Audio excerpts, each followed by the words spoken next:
Muted. I'm unmuted. Let's go say hi. All right, yeah. See how we sound. Hello, everybody. How's it going? I'm gonna we're gonna do a quick mic check. We'll get started very soon. Yep. I'm higher than you. You know how I feel when I'm higher than you. I like it, I guess, but also it makes No, me. I'll fix. I didn't. I wanted to. I just adjusted that, and I wasn't even really looking at that. Let me turn off studio mode. Let me go to. You're not forgiven. Oh baby, look at that! Look at our new night mode, fancy schmancy thing. Yeah, looks good. Yeah, because I made it. We did appreciate the fan wood from before, but Yeah. we got Yeah, official he colors doesn't. and everything. He hates all of you. That's the I thing. hate He's all of actually you. a truly cruel person. I talk about how much I hate the fans. He's our own heel. Yes. All right. Hey, everyone. I have these Chivalry 2 beta codes. The beta started today. I forget how long it's going to, but you can download it now. I have 5 each for Xbox, PlayStation, and PC via the Epic Games Store. I will post them randomly in chat. I'll say which platform they are.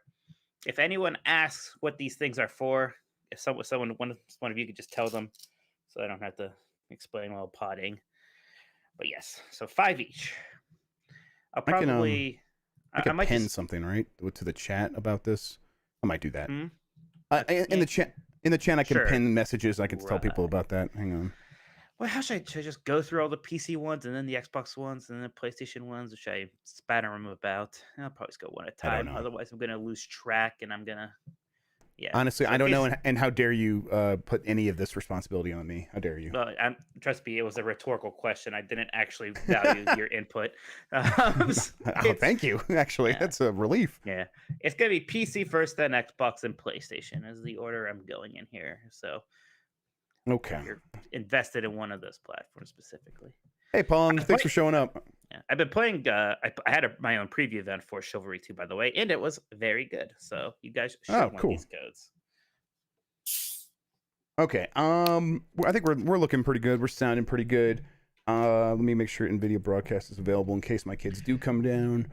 This dark shirt makes me feel like I'm like a stagehand at like a play, like a high school play. Yeah, you do look like you're gonna run on and like move a couch and turn it into like a park bench or something.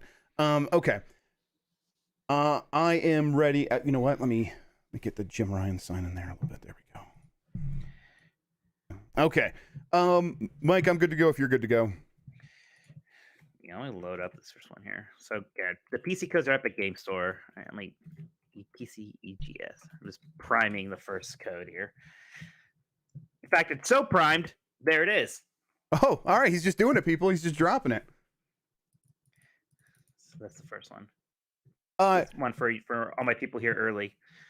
Does anyone want a pair of audio glasses if I give these away for people who do iTunes reviews? I mean, maybe I could do that next week since we'll do the Chivalry this week, and then I'll do these next week. I did a review of them on GamesBeat if you want to read about them. Let me know if there's any interest for that. You know, I have always been anti-sunglasses. I've never liked them. It was weird when I remember right before my second kid was born. No, before the first kid was born, I went to Amsterdam and I was wearing sunglasses and it was so bright there, and no one else was wearing sunglasses. And I'm like, is this like an American thing? Do other countries just not wear sunglasses? It just stuck out to me. And whenever I think about sunglasses, that's what I think about. I typically wear hats instead, though. I think they say that if you have like darker colored eyes, and I have pretty dark brown eyes, like you just don't need them as much. That makes sense. Makes sense, but maybe that's bull. I don't know. I'm just saying that it makes sense. I don't know. I haven't really thought about it that much, but I guess it kind of does make sense. All right, everybody. You guys get Nancy first to start. We could start. You ready, Mike? Yeah. Let's do it. And don't forget, everyone. We're reading the super chats in the middle of the show during the questions now. So I see all your super chats so far. Thank you. We'll get to them in the middle and then at the end if we didn't get it. They will all get read during the show, I promise. Mike, if you like feel moved to like read one at the time, if it's like super relevant or whatever, you can feel free to do that. Sure. But yeah, sometimes I'll let you make the decision. Yeah, you make the decision whenever you want. If it moves your spirit, is how I'm going to put it. Maybe if you're talking about something I'm bored in, I'll bring one up. Yeah. Perfect. Yes, exactly. Okay, and let's hope the internet holds up. All right, let's do this thing. I'm going to hit the button here in 5, 4.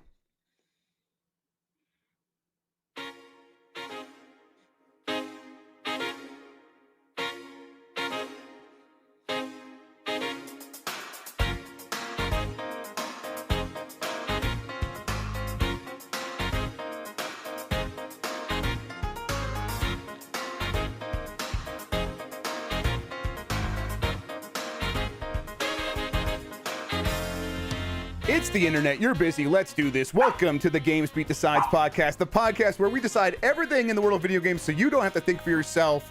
I'm your host, Jeffrey Grubb. With me is Mike Minotti, whose dog just decided to start. And Penny. We got Penny too. Here. How's it going, Penny's Penny? Everybody loves Penny. Like, let's be real. Do you? I'm glad someone does. Today's episode, we got news and games, but we all know why we're here. Mike Minotti, how is Disney's wokeness ruining the parks? It's just the worst. They've never changed a ride before, ever. Not at any point during the history of the park. So everyone is very mad, rightfully so. It's insane.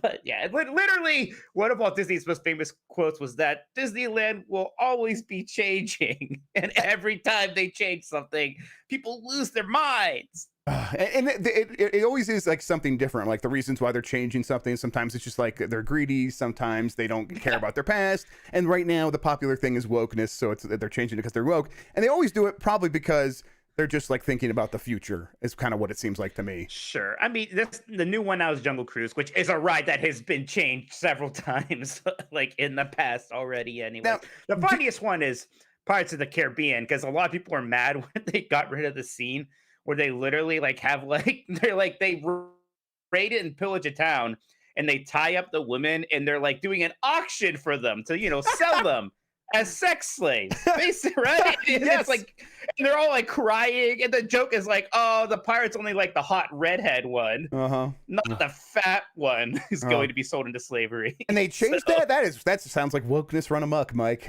That's awful. It's terrible. If you Mike, he'll plug his podcast at the end, but Disney 90s Disney podcast. I think you've talked about some rides they've changed in the past, and I always found it very insightful. So check that out if you actually care about this stuff. We're going to get into all of our stuff. We got a lot of news, a lot of stuff that's kind of related, so we're not going to go like too deep on every single topic. There's like 15 bullet points here. But first, thank you for joining us. You can get more from Mike and me at GamesBeat.com. If you have something to share with us, email us at gamespluspodcast@venturebeat.com. That's the plus sign. Or get us on Twitter at GamesBeat. Thank you to Carlos Ain, who is Insane in the Rain Music on YouTube, for the use of our theme song. If you are listening to this on the website player widget, you can subscribe to this podcast as an audio podcast on Apple Podcasts, Google Podcasts, Spotify, and more. And if you like the show, wherever you're listening, rate us. It really helps people find the show. And if you're listening right now on YouTube, give us that thumbs up. Those thumbs up help a lot when we're live to like help people know that we are live. It puts us in the algorithm or whatever. Give us that thumbs up. It really helps out. Join the Discord. The link is in the description on both the podcast and the YouTube channel. If you like, somehow you are too lazy to swipe over on your podcast, you're following me on Twitter. You can also find it in my bio there. And then once you're there, you can find a link to the Patreon, which is patreon.com/Jeff Grubb, which gets you access to secret channels inside that Discord. And it's cool. Come hang out with us. It's a lot of fun. All right. Mike, I got a lot of news. And I'm wondering, like, this is more than we normally have, but like I said, these things are, most of them related. We have like a block of Sony stories, a block of Microsoft stories. We have Knuckles on the set of Sonic 2. But I wanted to start with you with the great Ace Attorney game is coming, huh? How are you feeling? Look at that. You doubted it. You didn't think it was going to happen. Now, to be fair, I and everyone else thought that this was going to happen at that concert that they did, which I guess was more of a prelude to it. But yes. Great Ace Attorney 1 and 2, originally games for the 3DS in the Phoenix Wright Ace Attorney series that never left Japan, are coming over in a compilation together on July something, July 26th or so, something like that. I didn't pay too close attention because I knew you would. I did, and I am very excited. I love these games. These two games are supposed to be fantastic. That they take place in like 19th century England. Sherlock Holmes is there, but he's called Herlock Sholmes because of copyright something. So it's fantastic. But it's like the most God, I can never remember, public domain character in the world. Like there's 50,000 Sherlock Holmes stories right now, and yet Japan's still worried about copyright. Like, let's just change the name. There's something to that. I guess there's something recently where the estate was like, "Oh, you can use that character, but you can't use these personality traits or something." They're something gonna sue weird. Still. Yes, exactly. Yeah, July 27th. I checked. Switch. Thank you. PlayStation 4 and Steam. So this is great. This leaves Ace Attorney Investigations 2 with Miles Edgeworth as the only unlocalized game in the franchise now, and I imagine that's coming.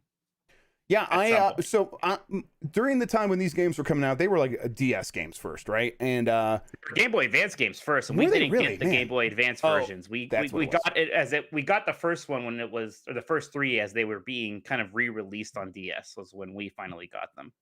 I was into like Professor Layton games. I was into like all the weird DS, or I was into like Hotel Dusk. I played a lot of games, and I never ever actually played the Ace Attorney games. Could I just start at the beginning and I'll be good, or should I just wait for these new ones and play these? Tell me, You can Mike. wait for these ones, but that the trilogy came out on Switch, and it's fantastic ports, and those games are still great. So I'll you do can that wait, then. but you should play. Yeah, play Phoenix. Get the trilogy. Okay. You'll find out if you like it or not pretty quickly. That's one of the nice things about Phoenix, right? Like what it is what it is. Yeah, I'm excited to try these games. I've always it was never like, oh, I don't want to play them. I just for some reason never got around to them, and seeing people like get this excited for them to bring over these games, it's like, oh yeah, I always wanted to try those. I'm just gonna do that. Um, Yeah, I used to I used to love like the LucasArts old point and click adventure games. And like people still make adventure games, but for some reasons, like I'm not that into them, like the newer ones. But Phoenix Wright, I still like quite a bit. That's the thing that scratches that itch for me now. yeah, that and I'm glad they're still making them. I'm glad that their fans are getting some more Ace Attorney. You know, no matter what it is, even if it's just like a port of a game that's been out for a little bit. Um, Okay, so I've got, like I said, I got a bunch of stories here. I'm going to try to do some sort of order to this madness, but this next one I have here on the list is Sega is teasing something new for Judgment, which is the spin-off series of the Yakuza games, and that tease is talking about something that's going to happen on their website on May 7th. A lot of people are assuming it's going to be a new game, and I don't know one way or the other, but I haven't played Judgment yet. I keep wanting to, but I think it's a good sign if that game's already, getting a sequel. That's nice. Right. I mean, it's a spin-off of Yakuza, and Yakuza we know has been important for them. So yeah, that makes some good sense. Yeah, and and they are releasing the I think, or maybe they did release the PS5 version of Judgment. I think they did. Right. Eh, That is I actually have installed. I can't remember now if it's actually out yet or they just gave me a preview code. I hope there was an embargo, but I have that installed, so I've been meaning to try that. Because that's another game about lawyers, right? I Yeah, just like exactly. games about lawyers, apparently. Yeah, I So mean it's like detective and lawyer stuff all put together, and I'm like, oh, that's mhm. actually my jam as well. So I might check that out. Well, there was a good it was that, the level in Hitman 3 where I was like, oh man, I wish there was a whole game like this. And then some people were mentioning Judgment. I'm like, oh, okay, yeah, I'll check that out then. So I might try to play that and then get interested in this tease. Um, Square Enix. So some E3 news. Square Enix said in an interview, and the quote was basically from the CEO saying, "We will make announcements at E3," and that's how they phrased it. So I don't know if they're going to have like a Square Enix presentation at E3, or if they're just like going to show up to someone else's show and talk about one of their games during That could E3. be it. Yeah. Yeah. I Um, mean, maybe something Final Fantasy shows up at. Wait, I was about to say Sony. Sony's not at E3, so now I don't know. right. Yeah. So yeah, exactly. So I guess, Although it could be maybe Final Fantasy VII Remake's gonna come to Xbox or something like that. I don't know. yeah. Or maybe it's like it comes to PC and it's at the PC gaming show, and that's what they mean. Whatever. Yeah. Um, yeah. Either way, it's like, okay. So these companies are still looking to E3, and we don't know. This could turn into a full Square Enix show, and maybe that's what they even meant. Like, these things can get lost in translation. But either way, there's more and more stuff coming to E3. We'll be keeping an eye on that. We'll be doing weekly updates about what's happening with E3 on this show. But you can also get stuff on like my Game Mess show that I do on Tuesdays on Twitch, and then post those to YouTube. All right. Next up, Battlefield 2021 reveal is happening soon, is how EA put it. This is this has been on my Game Mess list, scheduled for May, and I think it's still going to happen in May, and they're going to talk about it then. And today they announced a Battlefield mobile game is coming in 2022. So they're looking to double down on Battlefield, which of course makes sense. It's one of their big franchises. But after Battlefield 5, you would think they'd be shaky about it, and looks like they're not. Right. Well, I mean, it's what they got, right? So Yes. they see Call of Duty mobile, right, and you want to compete with that. Battlefield is still your best bet there. It is pretty nuts how much that one game set that series kind of off track because it seemed like for a while it was doing really well. Maybe never going to be the new Call of Duty, but it was sitting pretty well next to it. Battlefield 4 and Battlefield 1 especially were big hits, and then 5 really was it called Battlefield 5 or was it called Battlefield 2? It was called Battlefield Battlefield V 2. for 5. Yes. Yeah, it was There was confusing. Battlefield 1 and then Battlefield 5 with the Roman numeral V5 This thing. this will almost certainly be a Modern Warfare. Yes, it is. It is. Right, this'll be- It is a modern game. Yes, it definitely is. And they're going to talk about it soon. This is the one that there's still a lot of rumors about maybe them ending up in Game Pass day one. I think that'd be a pretty big deal. I've said why that makes sense to me, and it's just because it's a different world. They're going to be competing against a lot of free to play shooters, and so trying to be a premium shooter. Call of Duty makes it work, but Call of Duty also has a free to play version as well that is massive and just growing. And competing against like a free to play Call of when you're Battlefield doesn't make a whole lot of sense. You're gonna have to find some way to do that creatively, and that might mean Game Pass, but we'll see if that deal actually happens or not. Okay, now we got a bunch of Sony stories that I wanted to go over, and let's see. Let's start with some Jim Ryan quotes. Jim Ryan quote. Speaking of Jim Ryan, there's I don't know if it's the same person, but they're tipping us money in our chat Go for it. to say things about you being a Sony hack. Yes. And this thing where people took like a clip from our show last week where I was like having fun with you and being like, oh, ha, ha, ha, you're a Sony hack. And it's because like they didn't send you a PlayStation 5 and we laughed about it. And like people are like sharing that like Jeff Grubb's co-host sends him to the coal. Yeah. Oh, rip Jeff. Your partner's burying you. They don't believe it. And like, oh, look how uncomfortable Jeff is. Like these people live on a different planet. It's insane. I don't and since then, haven't you you've done like 2 op-eds about positive Sony things? We did the tier list about PlayStation consoles, which we actually recorded before your Jim Ryan thing, anyways, where we talk about how much we like the PlayStation 5, and then people were mad that we put it too high because it's too, it's insane. But hey, if you want to give us money because you're mad at Jeff, I hate this. Quit doing that. Gosh darn it, man! You make me feel terrible when you do that. Oh man, quit owning me with that money. I hope you don't accept any of these codes I'm giving away, but yeah, please keep giving money. Well, weird.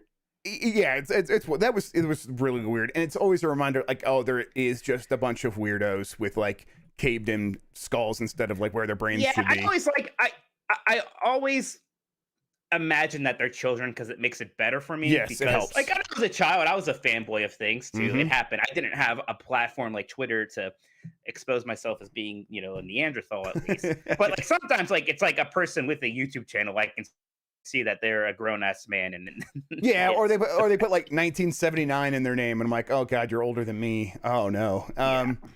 But yeah, whatever. It's you can't win, and they're just gonna like they also retweeted like the positive like Spider-Man sales story, and they're like, oh, I guess it's not all doom and gloom with Sony. I'm like, yeah, no shit. I never said it was. What are you talking about, you weirdos?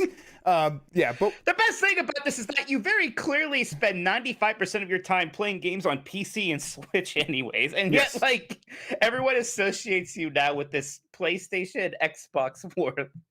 Like I just don't know. It's confirmation bias. Like they only notice the things that like fits their narrative, and whatever. That's it's fine. If they're giving me money on my thing, whatever. I don't care.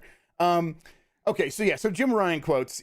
He got out and talked a little bit this week. I wonder why. Probably because he does feel like maybe the narrative was getting away from them a little bit. Now they're talking about stuff like, hey, Sony Interactive Entertainment is quietly investing in more PS5 exclusives, more than ever is kind of how he put it. And alongside this, they had a blog post from a new studio called Firewalk that is making a new multiplayer IP for Sony that'll be exclusive to the PlayStation 5.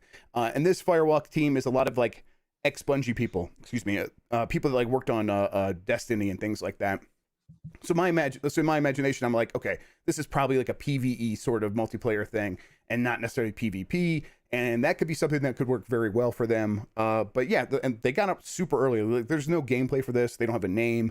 They're just saying a studio is making a multiplayer IP for PlayStation 5. I'm like, this kind of surprising that they're out like talking about this so early. But I don't know. How do you feel about that? Like, does that get you excited? Because I'm like, I'm going to wait till I know more before I get excited myself. Yeah, I don't know if I'm excited, but I think it's interesting that I do think Sony realizes that they need to put out more pieces of good news, right? And that's something Microsoft was very good at for a bit. it seemed like they had something good to say every once in a while, even if they weren't really releasing a lot of games, as long as there was just a positive connotation with that brand. And they did it in a big way with them reversing course on the PS Vita and the PlayStation 3 digital stores, right? And that's almost exactly like what Microsoft did when they were trying to raise the price of Xbox Live Gold, and they reversed that. You kind of turn a negative into a positive. It's like, oh, look, we do listen to you. Look, we're nice, and this is something that makes you feel good about our brand now. So yeah, I think it's been a good week for PlayStation. Right, yeah, and to that point, like, yes, they did reverse the decisions to close the PS3 and Vita digital stores. I can't remember if that was before the last week's podcast or not, but I put it on this list. And so, yeah, they are going to continue to close the PSP store. And in the wake of this, it has been like a number of moments where Sony is talking about other things or making other moves. And one of those is they've begun testing something called PlayStation Plus Video Pass in Poland, which is basically like... Not Poland, Ohio, where I live. Not Poland, Ohio, right. Poland, the country. I know people always get those conflated, and I don't blame them. Excuse me. And what this basically is what you think it is. You subscribe to PlayStation Plus, and for a year, you get a video pass that has what looks like a bunch of Sony Pictures films, like Venom and some other stuff, included at no additional charge, at least not for the first year. And I think, they're testing it in Poland, which means it's not worldwide, which means it's not like a major initiative yet, but it feels like something that they could do where they try to make PlayStation Plus more like Amazon Prime, where, yeah, of course, it's got the core reason why you subscribe to it. With Amazon Prime, you get free shipping. With PlayStation Plus, you get online multiplayer and you get a bunch of games each month, and that's cool. Or sometimes you get more than just games each month. They have big like PlayStation Plus programs where you get a bunch of free games, and that's the reason to subscribe. But then you start getting other things like maybe this video pass, and then maybe something that's like a music pass.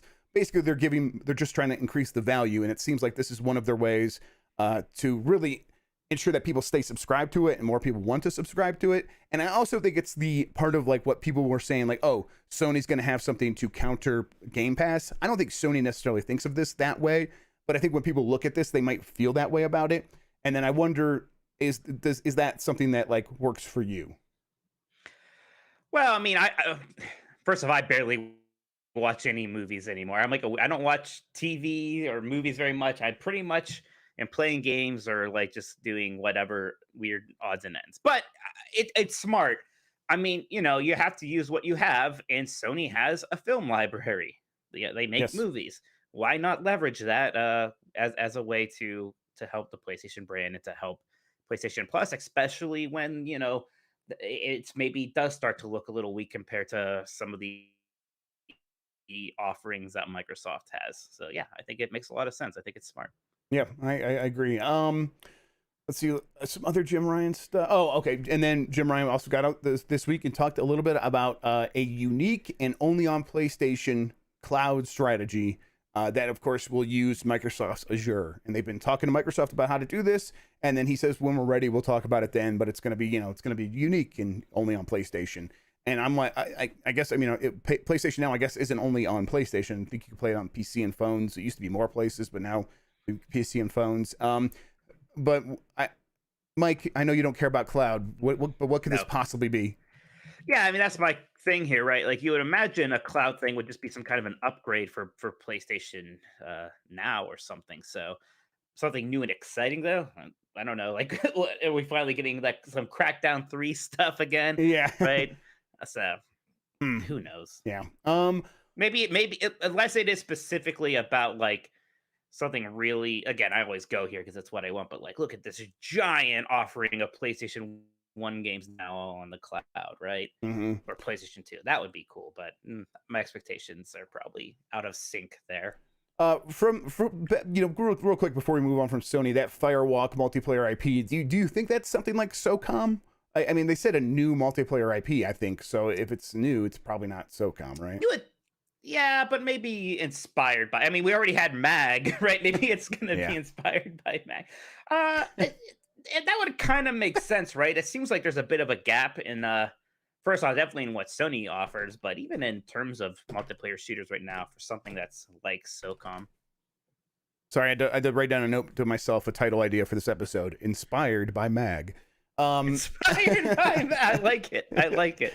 Massive action. Was it multiplayer? No, Massive action massive game, right? action game. Yep, man. I Massive never played Mag. I wish I would have. I would like to. I have never seen that. played a second of it Same. either. Yeah. Maybe Maybe it was just, good. I don't know. yeah, maybe. It sounded like a cool idea, but it was like I was just playing other multiplayer You know games at what? the time. Remember Starhawk? That was actually good. Yes, yeah, absolutely. Those games will never come back. It feels like Warhawk and Starhawk. No. They have Oh, no interest in yeah. that stuff. Oh, yeah. We I don't hope have 6 axes hope I'm wrong, anymore. but yeah.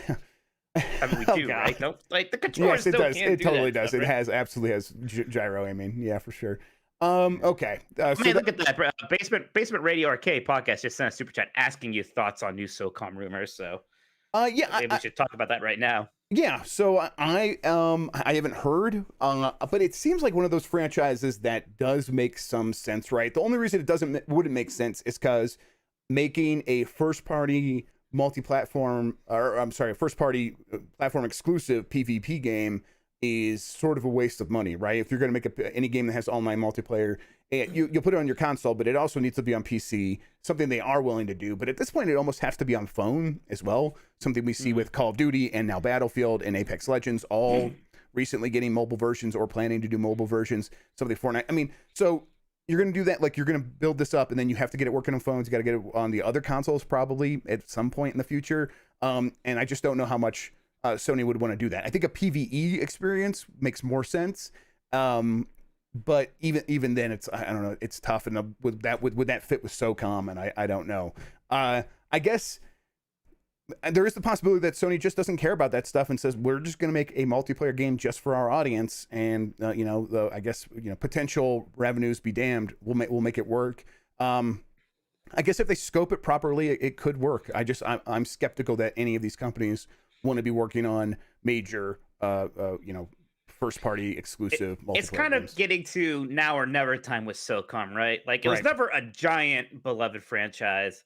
So it kind of feels like if you want to leverage that IP, maybe you need to do it while it does still have some fans who think pretty fondly of it. Because I feel like each year we're kind of getting more and more people being like, "What's SOCOM?" Right. Yes, exactly. Yes. It's missed an entire generation, right? Almost 2 generations, because there was something on PS3, but not like that was at the heyday of it, right? Heyday was, I think, gosh, I can't remember. I think PlayStation 2 was the heyday, and I think actually PSP was popular SOCOM game. Yes, there was a good I was SOCOM never on a big PS. SOCOM guy myself, so I'm not sure. Yes, sorry for getting that wrong, everybody. All right, so now we have some Microsoft news. Some smaller stories like Xbox is getting Fidelity FX tools. Excuse me, and what that means is AMD is adding its Fidelity FX graphical features in the Xbox game development kit. So if a developer's making a game, now they could turn on Fidelity FX stuff on the PC for people who have AMD graphics cards. But now they can also add that stuff to their games for console, which makes people that are making games more likely to use this stuff. I think more importantly, having this in the game development kit lays the groundwork for when super resolution is ready. AMD and Xbox and Microsoft could just put it right in there, and developers can start using it, and they'll have it on both console and PC. Now, super resolution is AMD's answer to NVIDIA's DLSS.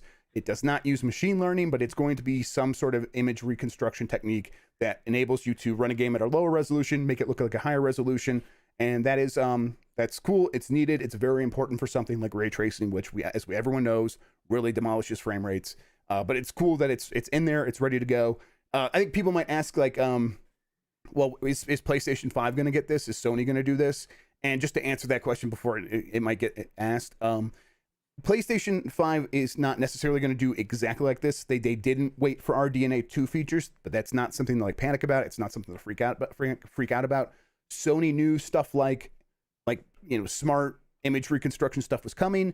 They can do it themselves. They've talked about being able to do it themselves. They have really smart engineers that are really good at graphical features like this.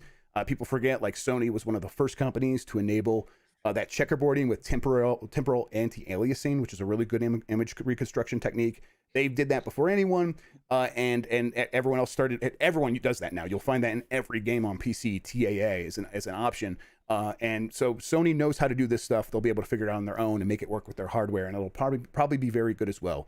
But Microsoft's just working directly with AMD, letting AMD do this, and then just when AMD's ready, just put that stuff in there. And also AMD stuff is open source, so anyone could take that stuff themselves as well. Um, let's see. Are you done hurting me yet? Yes, I know. I try to get through it quick. You could tell I'm like talking fast, so I'm like I could see you drifting away, thinking about God, no, wrestling probably. Oh, wrestling's good. Yeah, AEW wrestling's had a good. good show last night. Oh, man. It was 2 nights ago, whenever it was. Yeah, whatever. All right, Xbox Live Xbox Live Gold no longer has its free to play gateway. It's free to play gate. If you want to play free to play games on an Xbox, they are now actually free to play. We knew this was coming, but on Wednesday they actually made the announcement, and that paywall has now dropped. I guess, I mean, Mike, do you think that moves the needle for a lot of people? I guess it's like, it seems consumer friendly, but I don't know. Are there a lot of people out there that haven't been paying if they've really been wanting to play these games? Yeah, that's a good question. I don't really know. My instinct is probably not, but I wouldn't be shocked if I was wrong on that. I agree with you. Okay. So you agree with my non-committal response? Yeah, I know. Yeah, basically that's exactly. I mean, I echo it. That's exactly how I feel. Where I'm like, it's hard for me to imagine there's a lot of people out there, that have been thinking like, oh, I've always wanted to play Fortnite. I just on Xbox specifically, and I just didn't want to pay this thing. You can begin streaming games on iOS very soon. Streaming games from xCloud. Thanks to a company called Rainway, which has this app that enables like really low latency streaming. They've worked with games before, but then I wrote a story a few weeks ago about how they were making their SDK available to other publishers and stuff like that. That now includes Microsoft. Microsoft is going to use Rainway for its tech to get xCloud onto iOS through browsers, so they don't have to go through the Apple App Store or anything like that. Apple controls its app store and doesn't let competing platforms basically come on there with their own streaming stuff because Apple doesn't want competitors. But they don't control their browser. That's still open. So that's like the exploit where Microsoft can get around the wall. And then Game Pass is at 23 million users. This is according to Jez Corden over at Windows Central. It's a number that I heard around 22 million earlier that month, and apparently now it's at 23 million. If that number's about puts it at a pace of about 1.3 million new subscribers each month, which is a pretty rapid pace with also not a lot of like big new games to push that stuff. It's just kind of all the positive news sort of piling up on top of itself, and people are like, oh, I should probably just get Game Pass. I'm eventually going to want a lot of this stuff. But I think that those numbers are going to jump even higher when like Halo comes out, right? It's stuff like that. I mean, if Halo doesn't drive it, what will? Right. Yeah, exactly. But I imagine Halo's going to, and if stuff it's like going to probably. If Starfield comes out, that's going to do it as well. Sure. These big activation points. I bet E3 will be a point where a lot of people go, I'm very excited now for the stuff that's coming. I'm going to get Game Pass right now. Yeah, that's true. Was there gonna be an E3 special? You think? Do they do a lot of like? They don't do deals. Really, well, no, they've done the thing where like you pay $1 to turn all of your Xbox Live Gold into Game Pass and stuff like that. So they'll do something like that again, I'm sure.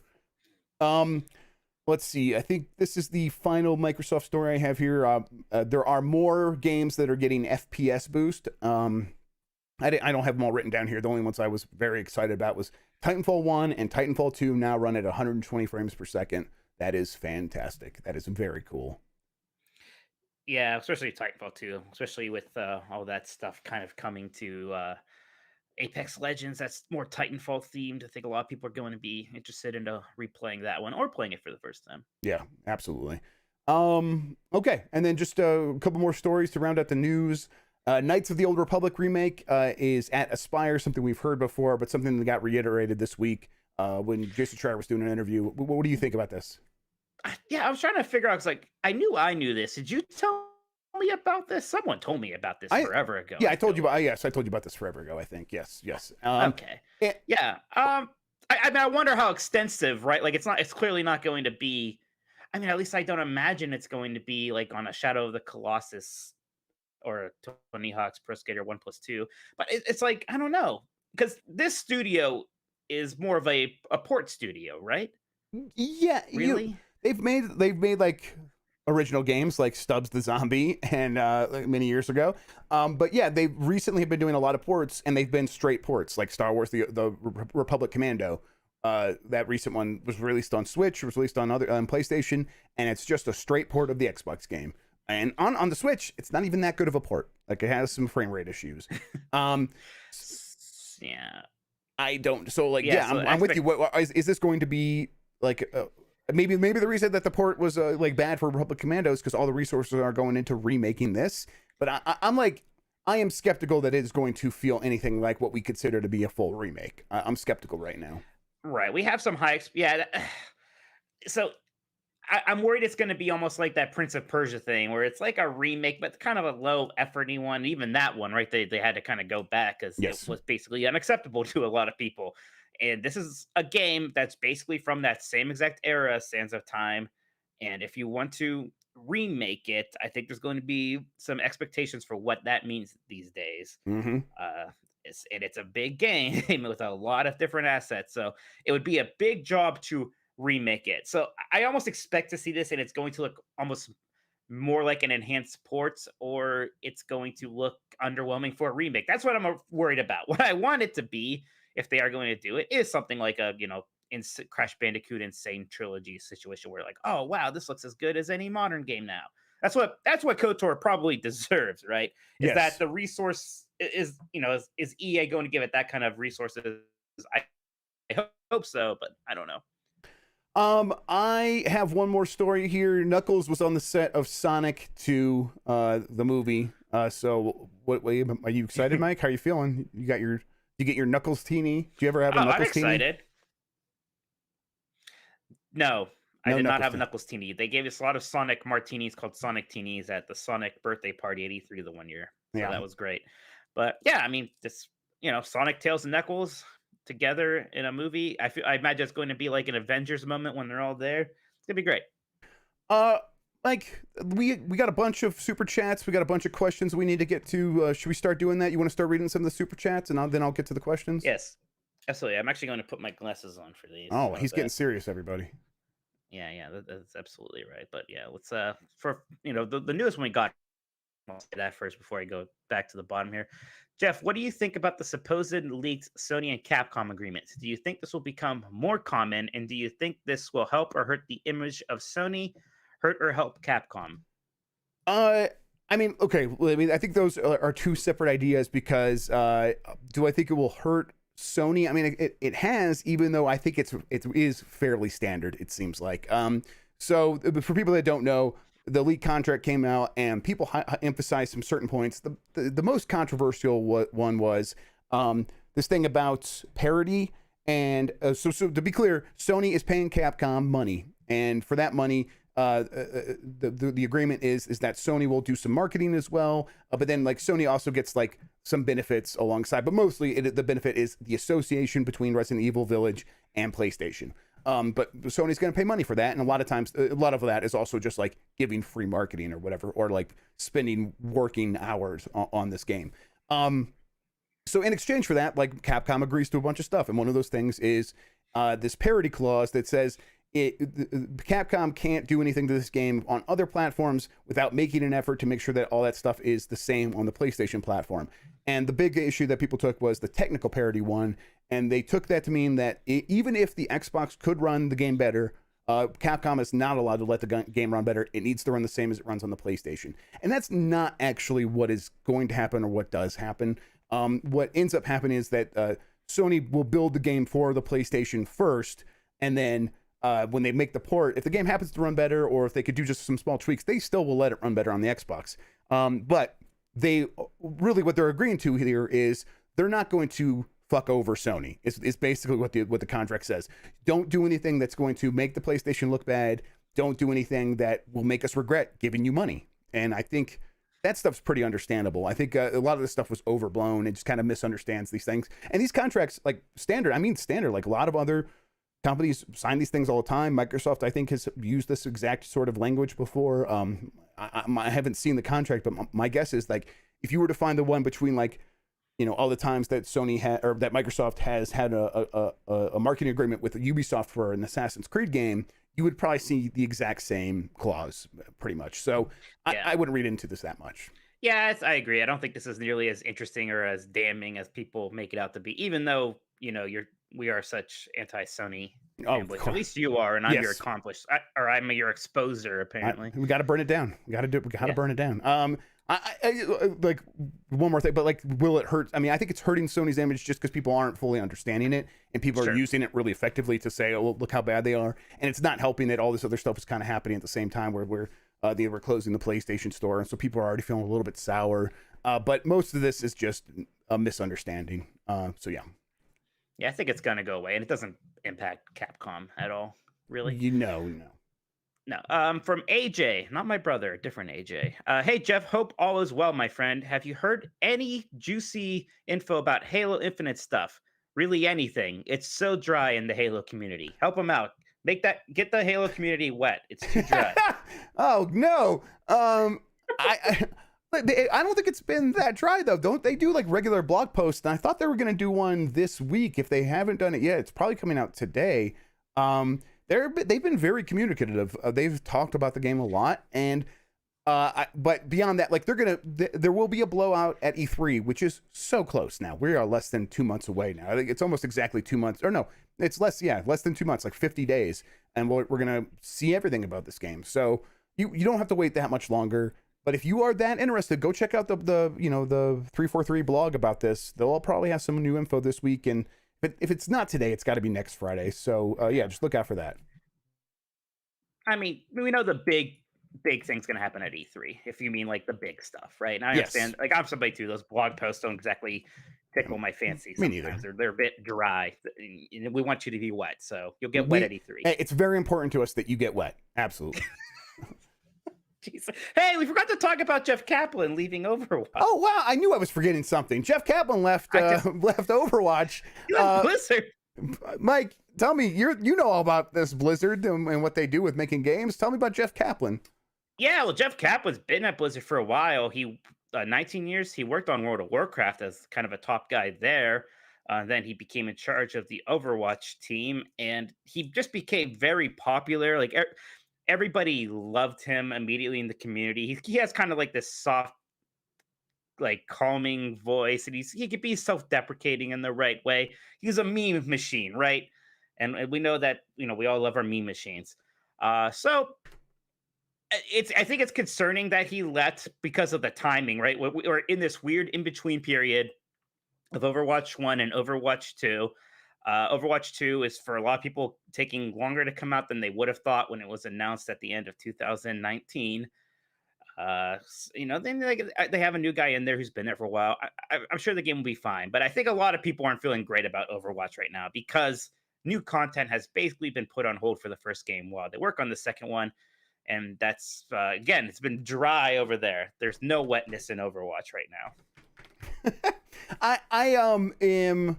I'm very worried. I mean, I made a joke on Twitter where I'm like, I'm not going to be worried until Bobby Kotick leaves. And the joke there is, all of the talent is leaving, and yet Bobby Kotick's still there getting his obscene compensation package. Which this is not my opinion. That's the opinion of the people that own stock in Activision. They have complained multiple times about how much money Bobby Kotick gets out of that company, and he's still there, and he's never made a video game. He doesn't make video games. He pays talented people, and those talented people don't want to work for him anymore. This is a problem. It's just clearly and so blatantly a problem for this company. The person replacing him, right, is someone that has worked on the game for a long time as well. He's been there since the beginning. Not the end of the world, but it's not a good sign. It's not a good. Yeah, it's not a good sign. But there is some perspective here. Basically, this same thing happened with Hearthstone. They had this beloved lead, Ben Brode, who again was a bit of a meme machine. He was very likable, very kind, actually kind person. I talked with these people during BlizzCons and stuff. They were both great. And he left the game, and everyone was kind of sad and worried. Hearthstone's been fine. Right. In fact, some people will say that Hearthstone actually improved when he left because, it got a bit of a refresh, and some of the things that he was really against doing, like changing cards more often, they were now allowed to do. And maybe there's a possibility of that here too. I don't know. But we know that a lot of people leave Blizzard, and we know that there is kind of this perception along a lot of fans that Blizzard is not what it was. And when people keep leaving Blizzard, especially these big names, it can be kind of scary, I think, for people. It makes you think too, the whole pop star game developer thing. You can see why studios don't really like that sometimes, because it is awkward when they leave, and it's the video game industry, and people leave all the time.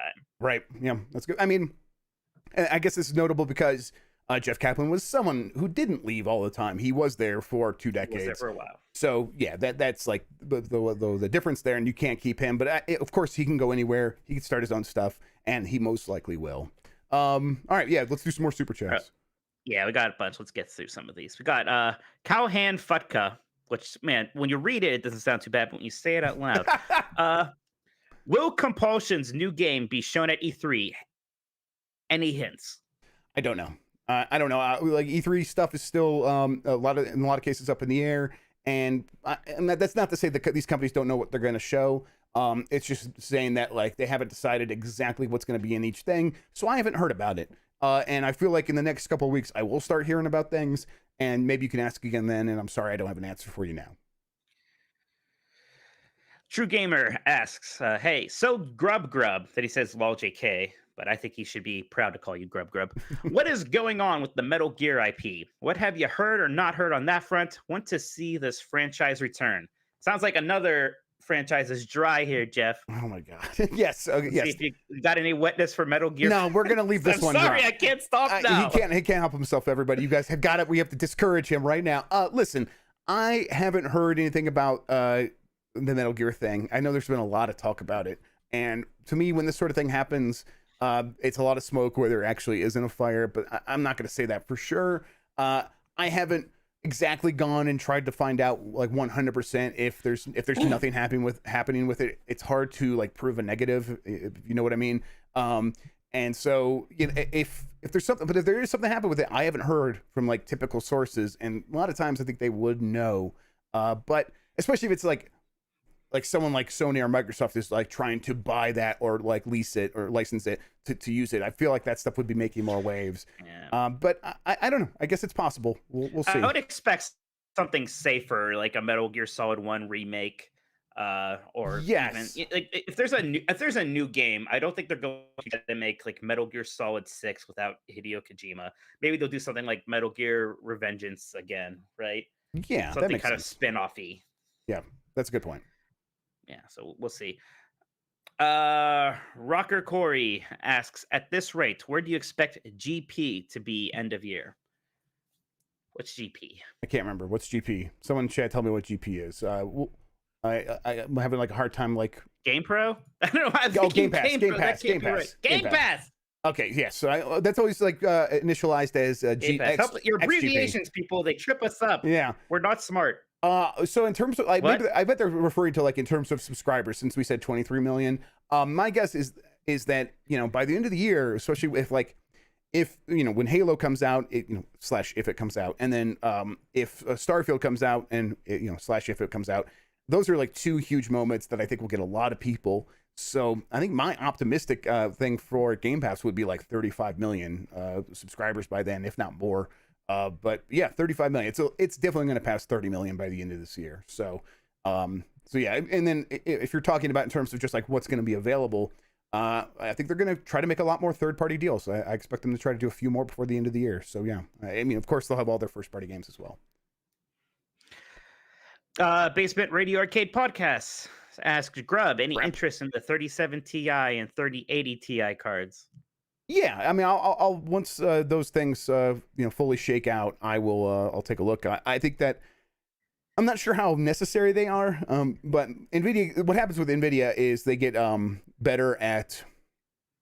really good at binning their yields. So when one card is like easily meeting what they need to like make a 3070, they start separating those out a little bit better, and they're very good at like basically what it is cards that used to be really overclockable.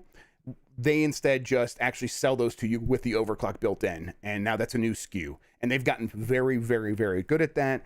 And that means we get more stuff like a 3070 Ti or 3080 Ti. And I think there's value to that. A lot of people aren't going to overclock their stuff, and so just selling that stuff out of the box with all of the advantages built in, and giving a chance for more stuff to be in the market is always good. So yeah, I'm interested, and if when that stuff comes out, I'll take a look at it and try to review it. So yeah. Cinedex X. That's hard to say. Cinedex asks. You got it, Mike. What type of pizza did you get, Jeff, on AOTS? Was that the podcast you were on? What's AOTS? Oh my God. You want Attack of the Show. Oh my God, this is oh wow. Okay, I remember this vividly. I remember. Okay, so what happened was I think it's on my YouTube channel. I was on like a fan sort of panel where they would have fans come on and like you would be on like this is like before Twitch, so like you're like on stick cam, I think it was called.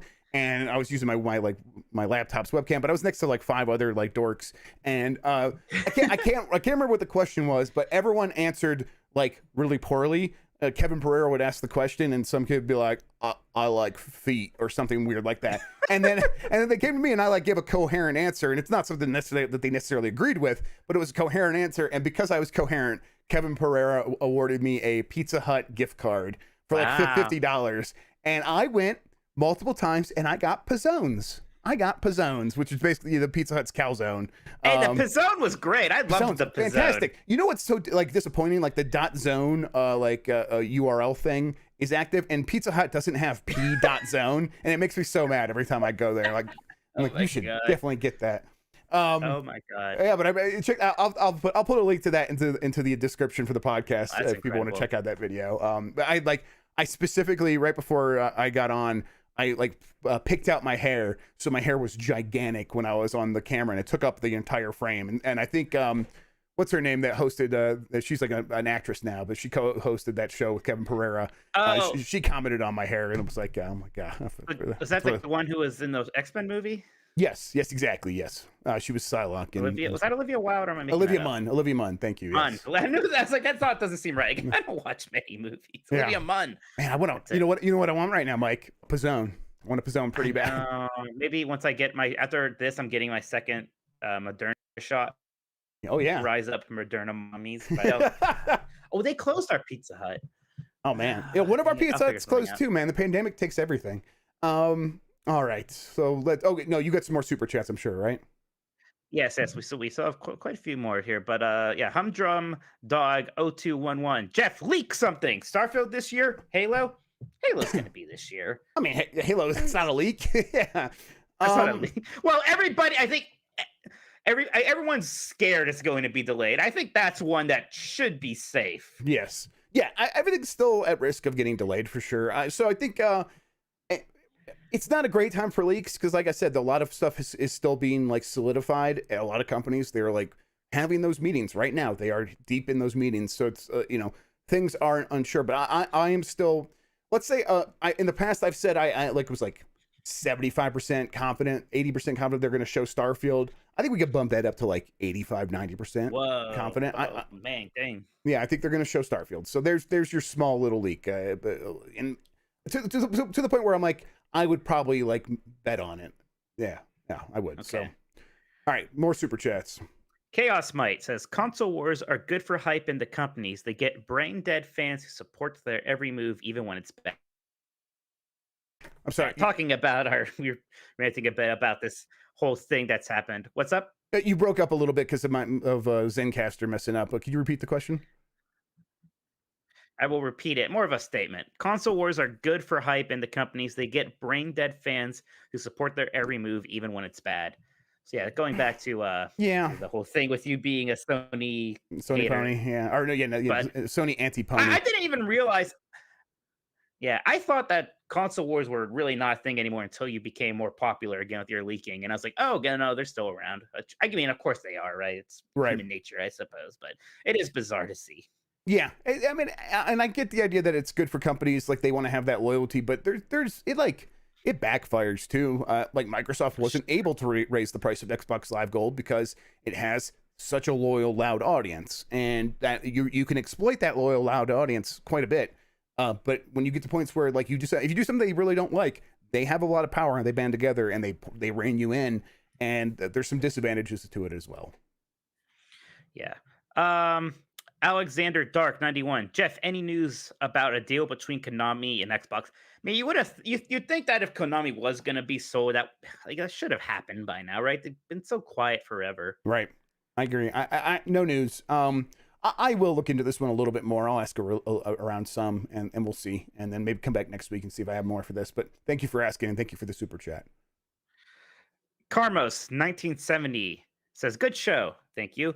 Question for looking at this, I think it's going to be more for you. If you have to pick one, here's option one, Jeff.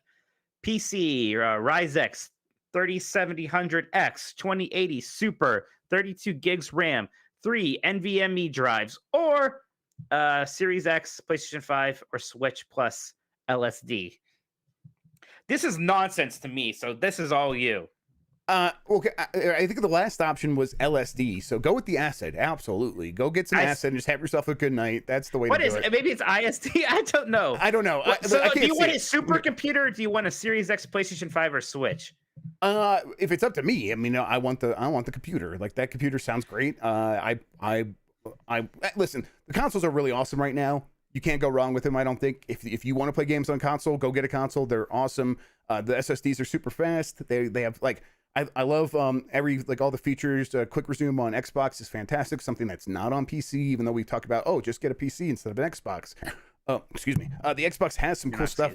The Xbox has some cool stuff that even the PC can't do. And like FPS boost. I mean, obviously, you can run a lot of these games as fast as you want on your PC, but just getting like 120 frames per second out of the box on a Titanfall game is just fantastic. But I personally, I'm gonna choose the PC. There's weird stuff on PC that I like. I like all the early access games on PC. I don't want to miss out on that stuff. So for me, it's a Windows machine. Paul Gonzalez asks, what new games are you guys most excited about this year, announced or unannounced? I like how he says unannounced, so that you have an opportunity here to leak something if you want. Frequent leaker. I mean, the Great Ace Attorney thing is pretty high for me now. I don't know if it's this year. Probably isn't, but Final Fantasy 16 is probably my most anticipated game right now. Yeah, there's a GameInformer.com/2021 is a site that I forgot about until recently, and I've been using that this week. But even without like looking at that real quick, I'm really looking forward to that Mario Golf game. I keep imagining like competitive but like simultaneous golf with power-ups and you're running across the course. It just seems fun to me. I'm ready to check that out.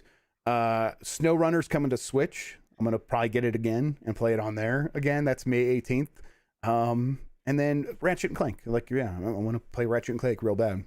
But if I had to like, Breath of the Wild for me too. Breath of the Wild 2. Like, I hope it comes out this year, and I really want to play it. That's my most anticipated game. Period, for sure. Basement Radio Arcade Podcast says Hoeg Log has a great video on the leaked Capcom Sony agreement. Said it's very common in the industry. Yeah, that sounds right. Yes, so, Hoeg knows what he's talking about. Video, everybody. Yep. Hoeg, not Hoeg. Why am I saying Hoeg? I don't know. You might be right, but Hoeg. I'm gonna guess Hoeg. I bet I'm not right. Brett Brigham also says, thanks for the clarification, Jeff, on the Sony and Capcom deal. Others didn't explain it as well or direct. Well, Jeff is a super genius. Yep, super genius. That's how I know you can't trust PlayStation. You got to burn it down, everybody. That's right. Brett also sent another super chat just saying that he expects Game Pass to be over 45 million. I wouldn't be surprised. Greater than. Yep. AJ says, hear me out, guys. The Coalition using the Starship Troopers IP and make a video game out of that. I've never seen Starship Troopers. I have to admit it. But Starship Troopers has already like inspired so many other games, right? The whole You haven't seen Starship Troopers? No. I don't watch movies. I told you this. I shouldn't do the thing where like, oh, you haven't seen it, but man, Starship Troopers is a perfect movie for me. The thing is, you have to watch it like 3 times because the first time you watch it, like, this is really dumb. And you have to like realize, Neil Patrick Harris is really super dressed like a Nazi, isn't he? Oh, it's satire. Oh, I get this movie now. And it's totally like this great analogy for fascism. And what they do is they put all these beautiful people at the center of the story and make all their vapid storylines like seem like the upfront stuff. So you're like, oh, this is stupid. And it's like a story about how that stuff distracts you from the way that the government is lying to you to make you go into an endless war. It's the best goddamn movie ever made. I love Starship Troopers so much. All right, I'll have to watch Starship Troopers. So apparently you do want a video game then, is what you're saying. Yeah, that would be, yes, absolutely. Yeah. It'd be hard to do, but try to think.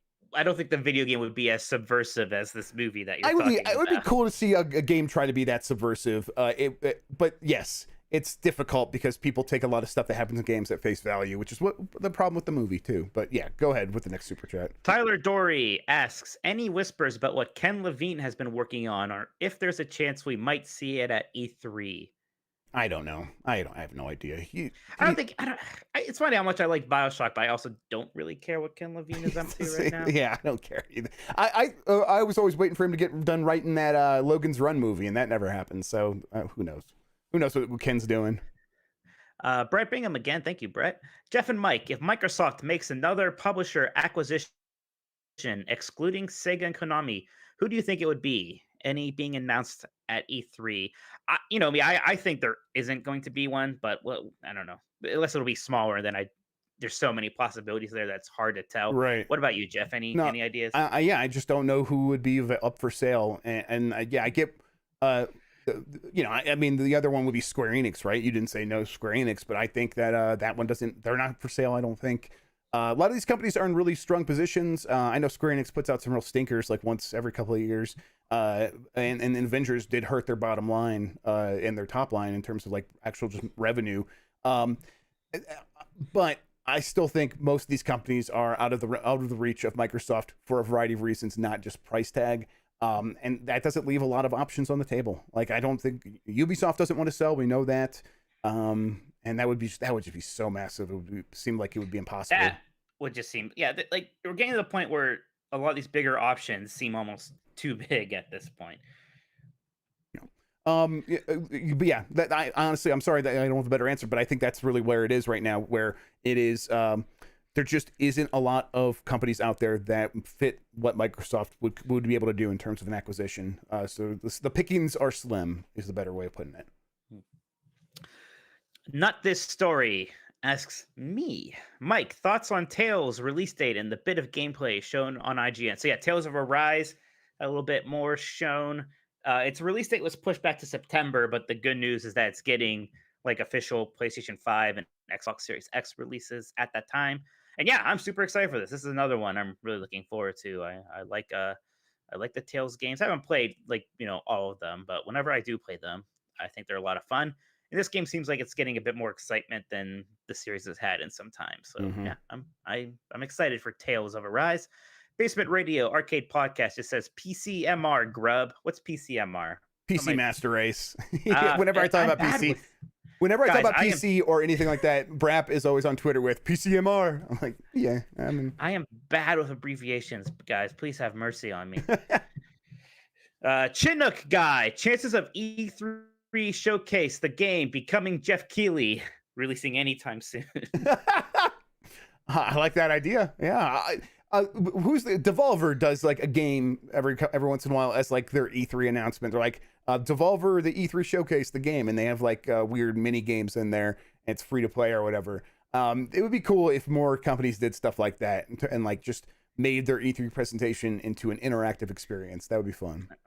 Chinook Guy, seriously this time, likelihood of Forza expanding as a brand like Forza Kart or Forza Rec. They seem pretty comfortable with the kind of two sub-series that they have. Do you think there's room for a third one? Like a Forza Rec that was like Burnout 3 would be pretty cool, huh? But yeah, I think there's a chance, but not like anytime too soon. I think the problem with this is something we always talk about: opportunity costs. Forza Kart, like what's the potential to like really get a huge return on that investment? You would have to take resources away from something else to do that. They've done something like that with, not like that, but with like the Lego or the Micro Machine or whatever, that Hot Wheels like expansions for some of the Forza stuff kind of scratches that itch anyways of a Forza Kart. Yeah, and these games they always do well for them, and yeah, I think you're right. They're comfortable with what they're doing, so it's possible, but not anytime soon. Mantis, Toboggan, MD. Hey, Jeff/Mike, can you guys say anything about the Splinter Cell IP? So I feel like I talked about the Splinter Cell IP on the Game Mess show earlier this week. I think that's where it was. It was. And so, thank you. And so I think with Splinter Cell, it is it's tough because Ubisoft wants to do it, they just don't know how. And when I say they don't know how to make it one of their open world, expansive games that have really high engagement that people play for a really long time. It is still a game that people are likely to pick up, play, put down, and sell used. And Ubisoft is not really in that business anymore, but they still really like the character. They know there's a lot of love for Splinter Cell. And so I think that one of the hypotheses you hear is, well, maybe they work with Microsoft on it. And I think that's a possibility. Like, someone was suggesting it would be like, oh, maybe this is one of the Xbox global publishing deals, and I don't think that's what it is. Ubisoft would want to publish the game, but maybe work closely with Microsoft to make it a Game Pass release, something like that, in the way that Ubisoft worked with Nintendo on Mario plus Rabbids. That's where that could make some sense, and especially if Ubisoft Plus does end up, or Ubisoft Play Plus, I can't remember what their thing is called, their subscription service does end up getting incorporated in some way to get Xbox Game Pass Ultimate. Maybe you announce that at the same time and make a really big deal out of it. That could work. I could see that. But otherwise, Splinter Cell is just not in a great position in terms of like what Ubisoft wants to be making. What is your My dog's barking in her sleep. Oh, well, that's very cute. I know. So don't worry, everyone. She's fine. She must be having some kind of a terrible dream right now. I heard it's bad to actually wake him up during that, so we'll just let her go. Yep. She is fine. Last one here for now. Cardmos, 1970. Jeff, you were correct about what I meant with lysergic acid diethylamide. Yep. I don't know how to say that. Hey, you make sure you be safe, but go have a fun time. All right, it's a good time. All right. No, drugs are bad. It's fine. You know, just you go for a walk, stay on the sidewalks, take care of yourself, but have a fun time. All right. Destroy your body with Coke Zero, like me. Okay. Well, we got some questions from our Discord, from our Patreon subscribers to patreon.com/Jeff Grubb. They're in the secret channels, including podcast producers, where they send in these questions. Let's start with our boy Nick Turbo, who last week greatly angered Mike Minotti by saying Mega Man games were never good. I accidentally banned him. Let's see what he says this week.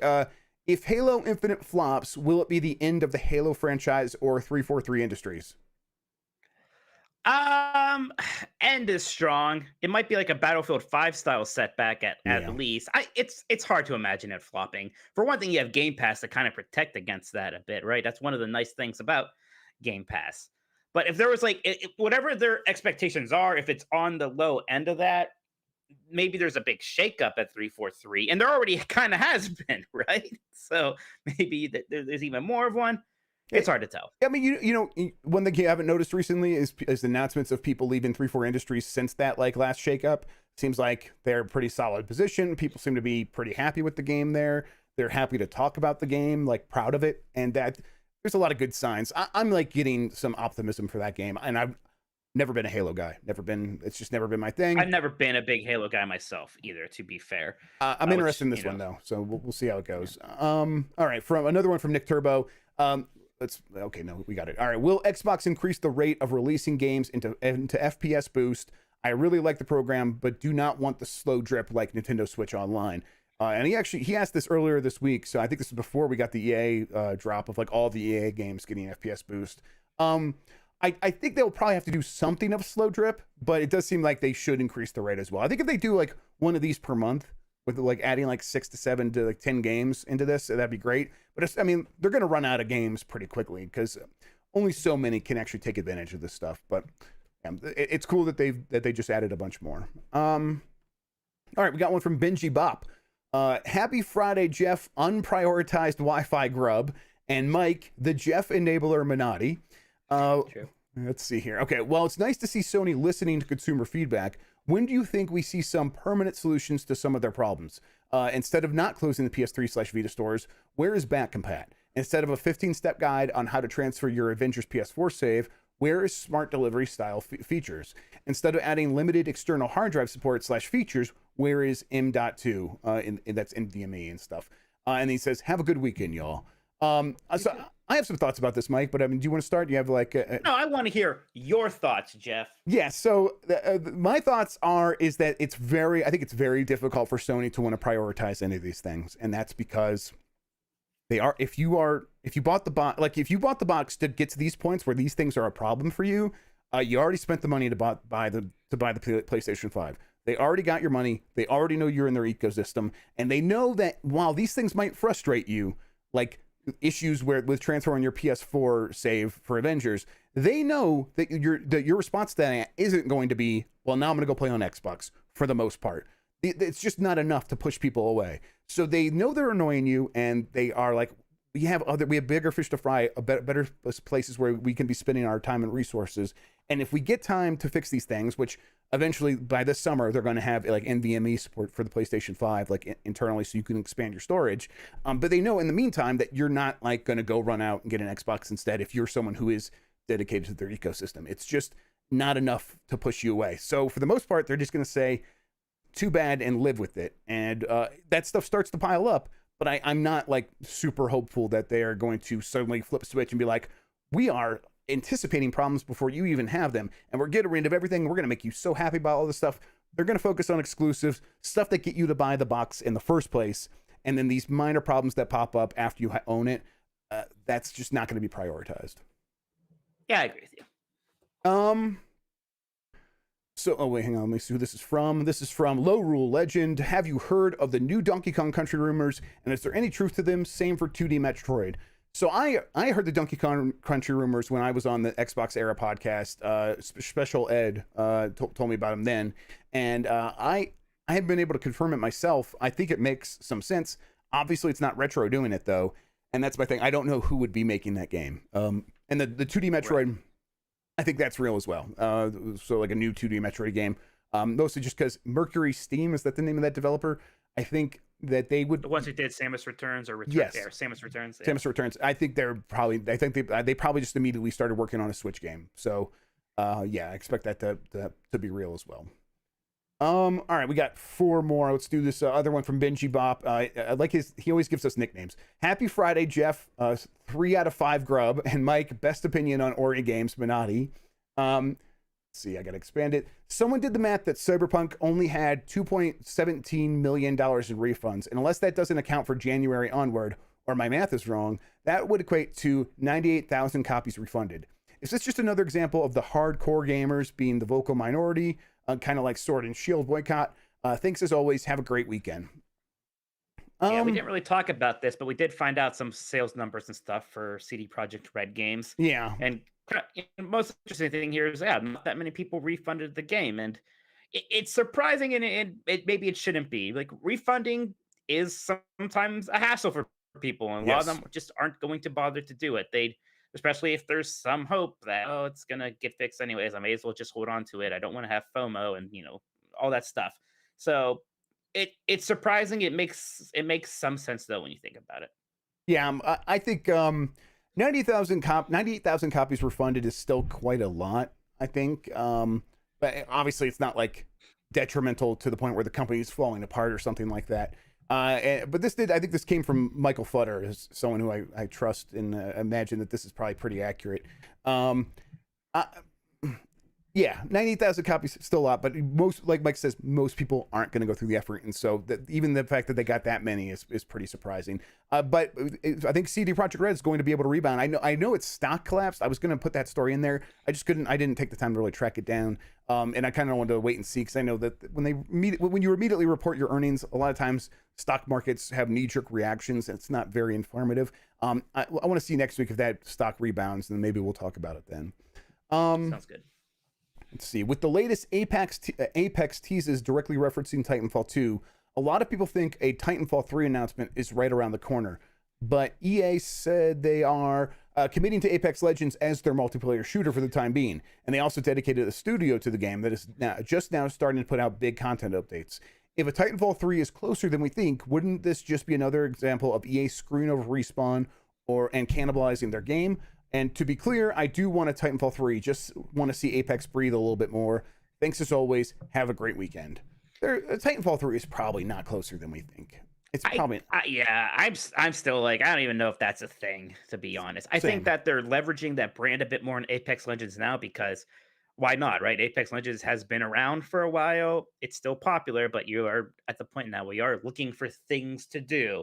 And it takes place in the Titanfall universe, and it's never really leveraged that, so leverage it a little bit at least. Start doing that. And I don't think it's into, and the way I don't think it means that Titan 3 is imminent, right? And the way that Respawn makes games is they spend a lot of time prototyping and coming up with new ways to play, and I bet they are doing a lot of that with like a Titanfall universe in mind. And sometimes that stuff's just going to go into Apex Legends, and sometimes they might set it aside and say, if we ever do a Titanfall 3, maybe we'll use it there. Or maybe we'll just use this in another new game that we'll make down the line that has nothing to do with anything that we've made before. But that's just what the prototyping phase is, and it might not be indicative of what's going to happen later on. And I don't think that they are close to a Titanfall 3 in any way. I just don't think that's the case. I wish, but no. Yep. All right, 2 more. Canoobal. Hey guys, do you think there's a new South Park RPG in development at Ubisoft? And did you like the last 2 South Park games? Great show as always. Keep up the great work. Thank you, Canoobal. I enjoyed what I played with him. I never played through all of them, both of them either way. Like, how'd you feel about them? I liked them. I think I liked the first one more. What was the first one? Stick of Truth. Fractured Butthole was still pretty good though. I don't know if there is. I mean, Matt and Trey, the South Park guys, they had to already kind of jump through some hoops. The second one got delayed a bunch of times, right? Yeah. The first one even got delayed too a bunch of times. So I don't know if they want to do all of that again. They had to switch publisher. Wasn't the first one supposed to be someone else before THQ? THQ. It was that long ago. It was that long ago, right? The toy headquarters, Mike. Yeah. So I don't know. It seems like maybe we would have heard about it by now, but it's still, if it doesn't happen in the next couple of years, I'd say probably not. Jake Bogdanoff asks, a lot of Returnal discourse surrounds its $70 price tag, but you can clearly see the budget on screen. With the cost of game development rising and the prices of games not rising with inflation, how reasonable is it to expect prices to not go up? Basically, like the Returnal is $70. People are talking about it a lot, but you get it looks expensive. I've been playing it. I guess we could just real quick shift into what we've been playing since this is the last question. Returnal does look like a $70 game, but it's also a roguelite, and I think that is going to be a mental block for some people. I bet most people associate roguelites with indie games a lot of the times, right? Yes, that don't cost $70. Right. I think when you spend a lot of money on a game, you associate with a certain kind of experience where you are making progress. You're getting the save points. You get up to the boss door, and okay, I'm at the boss door, so there's a save point here. And when I die, I'm going to be right outside there because I'm not going to lose my progress. I paid a lot of money for this game. I think for some people that is the thinking. I bet most people, if they give this game a shot, and they are open to what it's trying to do, they're going to get over that really quick, and most people won't think about it. To me, right now, playing it does feel like this is a house market game, and it feels like they got a bigger budget, and it's worth $70 so far. So I still think it's going to be an issue for this game a little bit. I think it's going to be a thing that most people talk about. It's not going to just be like, oh, the people talking about the previews or the people worried about buying it right now, oh, they're just obsessing over this. And once it comes out, no one will ever talk about it. I think it'll still be an issue through the first couple of weeks. But I hope most people give it a chance that want to, because it's working for me so far. So I guess I'm uploading a video of me playing this. I streamed it on Twitch yesterday. So I talk about it more there. And we are kind of getting to a point where we're going to run out of time here pretty soon. So I want to I don't want to go over it too much here, but just I'm enjoying it. It's good. It is. It does look like Prometheus and Alien stuff. It is. It does have like some Metroid vibes, but really it is a roguelite. I just don't know how good it has been about being like a very welcoming roguelite. I am having a hard time understanding what all of the upgrades are doing and how I should be valuing them and how I should be using them. And when I get like a cool build, I don't necessarily know how to use it any different than normal. I have my gun. Most of the time I'm just firing my gun. And okay, now my dodge has electricity and it does damage when I dodge, I guess. But I'm not really incorporating that into my attacks. I'm not sure how well that works because visually it's still trying to be stylized. It's not trying to be like Hades where you can clearly see how all the effects on your character affect the world and affect the enemies. And it's stylized in a way to suggest legibility in what the game mechanics are doing. Here it's it's trying to be stylized and continuing to look like Prometheus, and that makes it a little bit less legible for me. And I'm just, as I get cool builds, I'm not really using these cool builds in different ways. I am just shooting the enemies, and maybe that's a failure for me, but I think it might be this style of game and these style of visuals maybe not meshing perfectly. I still think I'll probably get over it as I play the game more. I haven't beat the first boss yet. I'm about to, I feel like.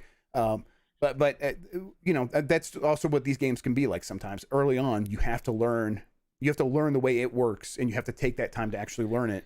And What I'm still hating here enjoying is it. that notorious PlayStation hater here we Jeff go. Grubb doesn't like the new PlayStation exclusive. I Wow, like it. big surprise. I I hope like that it this gets quite a clipped bit. and shared Oh on my Twitter for me God. taking you down. Oh my God, I'm so embarrassed. I'm uncomfortable, Mike. Oh, he owned me, Yeah. everybody. Got owned again. I'm exposing you. Man, quit burying me, Mike. Oh man, every week.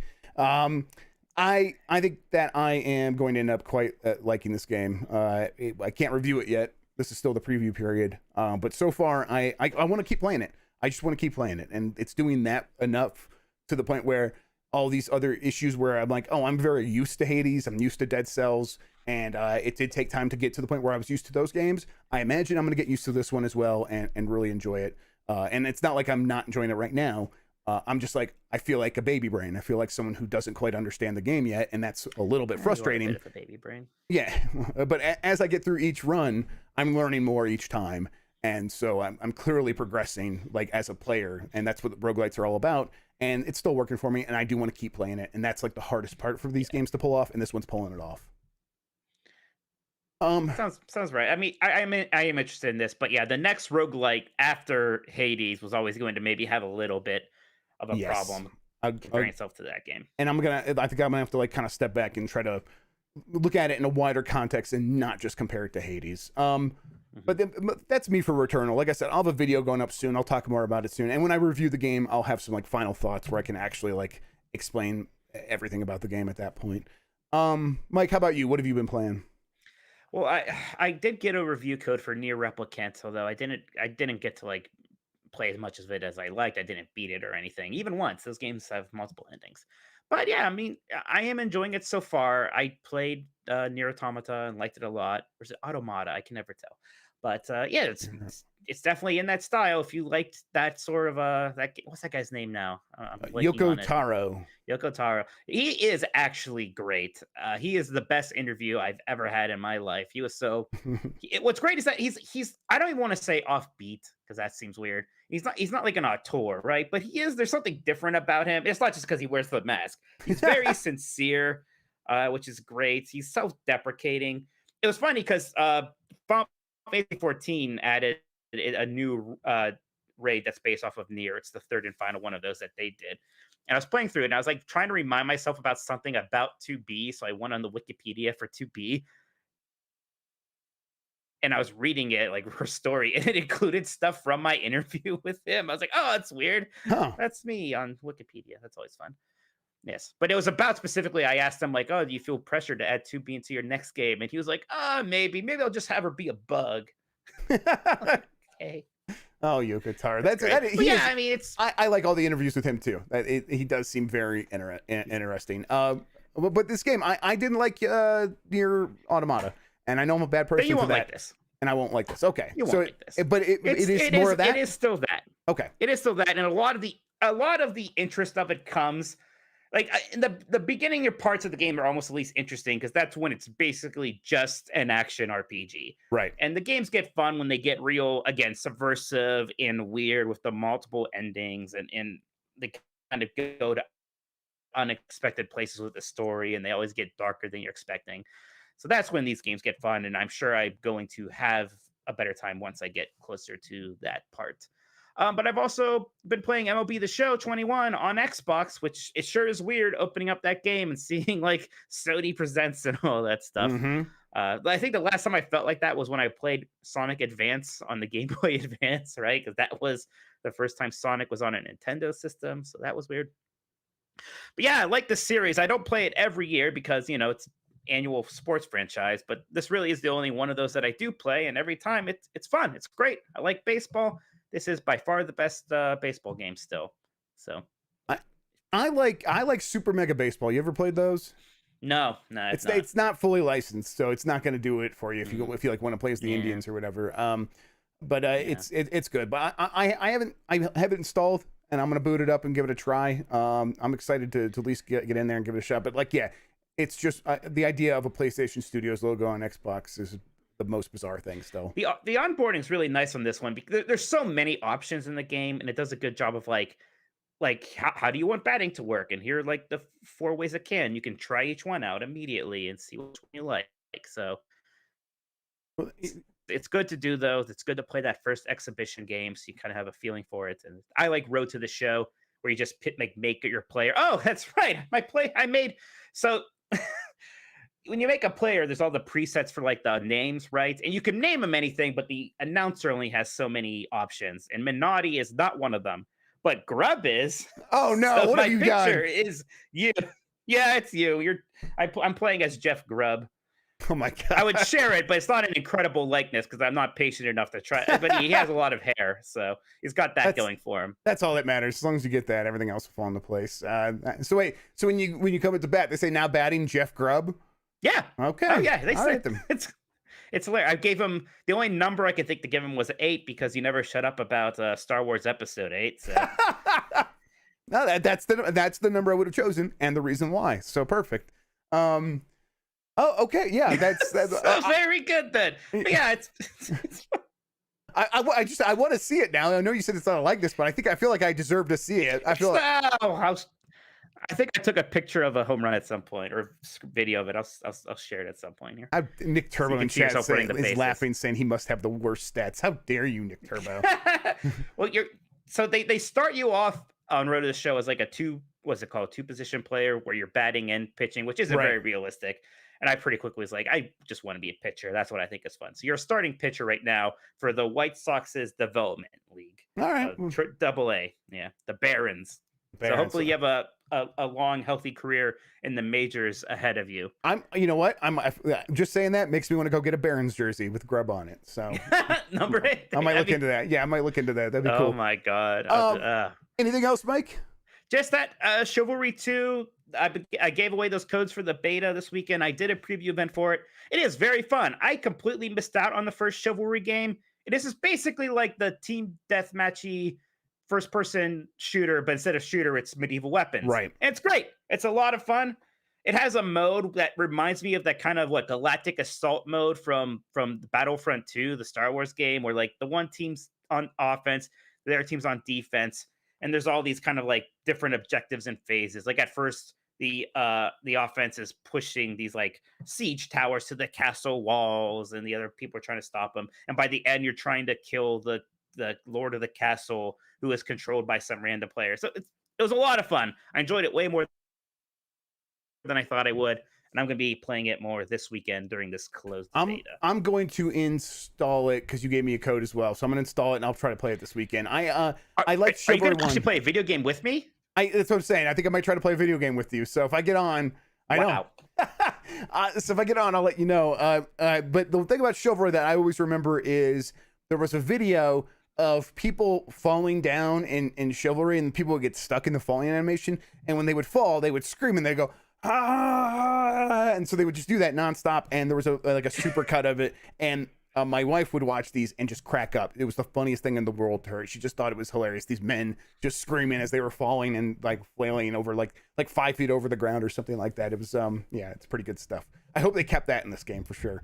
Well, there's definitely a silly tone to it, which is it's kind of Monty Python-esque.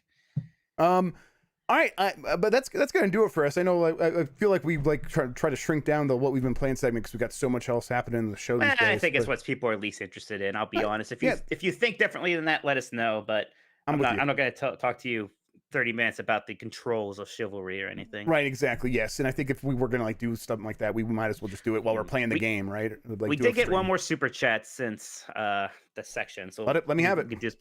So RDX, son of a Fed. Hi RDX. Now that PlayStation 2 games and Zelda Twilight Princess can be played on Xbox, how long before we get PlayStation 3 on Series X? We know Sony's answer to Game Pass is paying for contracts to keep games off Game Pass. I have multiple things to unpack here. Can you play Twilight Princess on Xbox?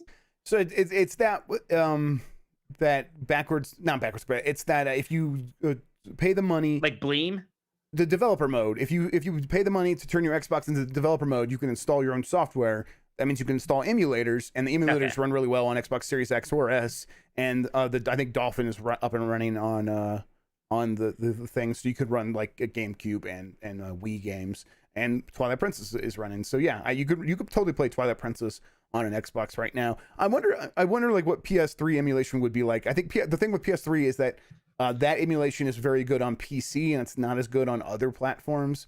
So I guess maybe it's pretty easy to port that to an Xbox, but I bet it probably hasn't happened quite yet. But it is going to be funny when and if that happens, and then people show them playing Metal Gear Solid 4 on an Xbox and it doesn't work on PlayStation 5. Yes, that will be funny.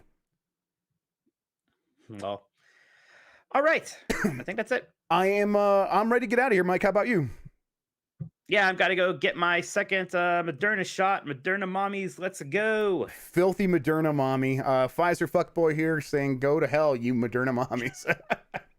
All right, everybody. Man, it's got real vulgar. Yeah, I know. Listen, it's the end of the show. No one's listening anymore. I was playing Among Us with some friends. They're almost all girls my age, and I said something about Moderna mommies. I was trying to explain to them how mommy as a word has become a sex thing now. And then I was trying to talk to them about Resident Evil 8. They were very confused. Yeah, I'm sure they were, Mike. I'm sure that was a very non-awkward conversation that went well, and everyone. Well, I thought it was great. Okay, I'm going to explain to them about how we made jokes about dry and wetness on this week's show. They'll like that too. All right, let's Galero. No, I'm not going to say that. Okay. Mike, where can you find people? Where can people find you on the internet? Can I find people? I know where to find them. I know. I know where to find people. I can find you some people. Mobbies. All right, let's get that out of here. Where can they find you? You can find me on Twitter at Tolkoto, TOLKOTO. Check out 90s Disney, my 90s Disney podcast on 90sdisney.com.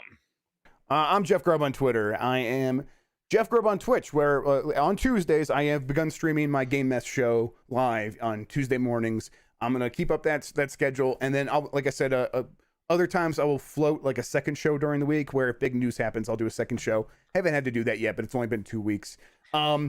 My other podcast, How Games Make Money, I did an interview with the CEO of Rainway, Andrew Sampson. We talked about streaming games like Xbox onto iOS devices and other stuff involved in that tech. Andrew Sampson is like 26 or 27 years old. He's a baby. He's running this company, working with Microsoft. Microsoft came to him and said, hey, help us do this. So very frustrated by that, feeling very old. But it's a good conversation. Check that out. And then, oh yes, the Discord. Join the Discord. The link's in the description. Come hang out with us. Like, people are always going off in there talking nonsense. Like, even when I'm busy, the conversations are just always happening. It's always fun to just dip in there, see what people are talking about. We were talking about Invincible this week in the movies and TV chat and stuff like that. I'm gonna go watch Falcon and Winter Soldier and go tell people my thoughts about that when I'm done. But yeah, come join us in the Discord. Come hang out. It's a good time. All right, Mike, let's get out of here. You go get your shot. You go get fully vaxxed, and then we'll all get vaxxed and waxed and go have a hot boy summer. Does that sound good? Let's make it wet. Okay. I'm ending this show now. Everybody, get the hell out of here. We'll see you next week. Until then, have a good one. Take care of yourself, and goodbye. Bye.